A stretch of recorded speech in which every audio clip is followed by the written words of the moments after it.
Pagpalang araw po sa ating lahat. Welcome to my channel, Teresita Standard. Please subscribe. Magluluto po tayo ng pansit. At yung natira po nating chicken, rotisserie, yan po, pinakuluan ko. Nakakuha ko na yung pansasabaw ko. Ayan po ang isasahog natin. Gusto ni Ron ng hipon, kaya ako'y pumunta pa sa Asian store, bumili ng hipon. Nakabili tuloy ako ng sumpo. Yung chicken, yung mushroom, tsaka repolyo. Yan po sasahog natin sa ating pansit. Nagigisa na po tayo ng ating pansit. At ilalagay na po natin itong mga sahog-sahog. Nakuha sa'yo, Yuda. Complete na siya.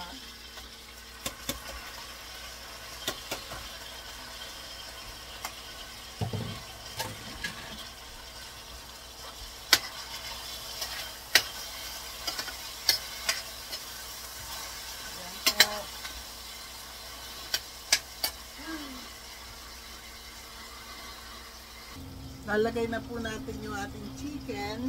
Natira natin yan. Ni-recycle.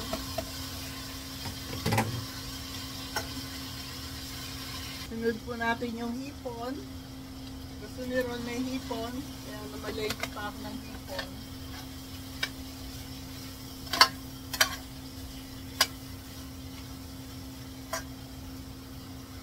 Lagyan po natin ng konti sabaw. Pinagpakuluan po ng manok. Konti lang muna. Inalis ko po muna yung ginisa nating manok at saka yung shrimp. Dahil lalagay po natin yung mushrooms naman.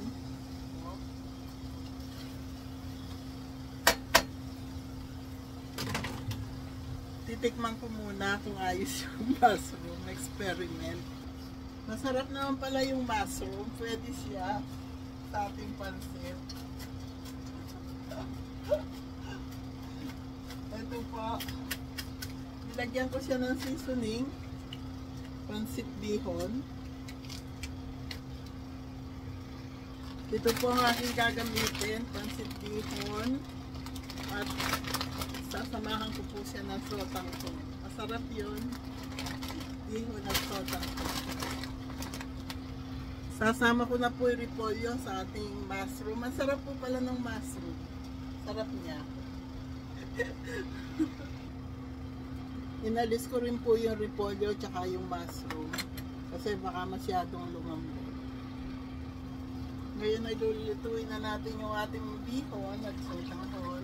Lagay ko na po yung pinagpakuluan ko na ng tubig, yung sabaw.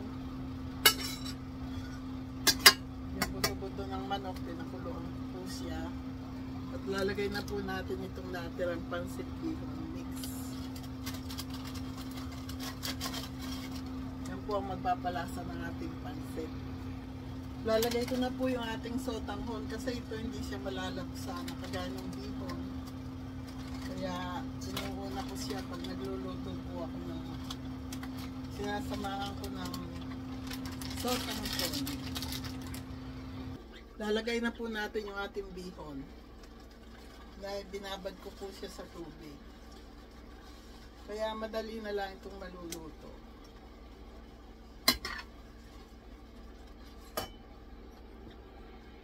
Luto na po yung ating pansit. Naihalo ko na po yung mushroom at saka yung cabbage. At saka yung ibang gulay-gulay. Ito naman po toppings. Lalagay na lang yan pagkakain na.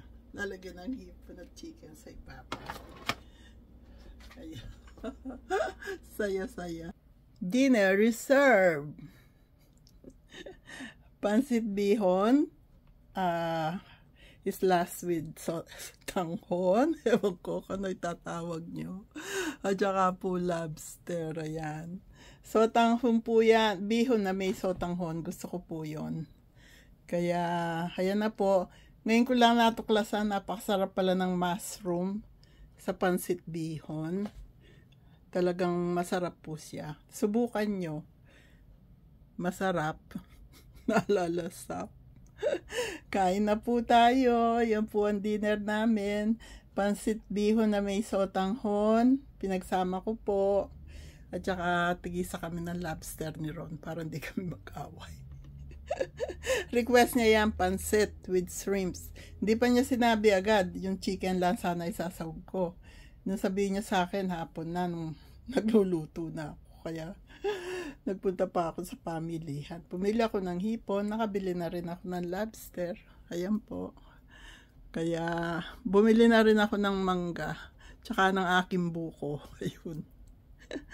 Happy day, happy night, happy life, happy, peaceful, healthy, and blessed world to all. I love you all. God bless us all.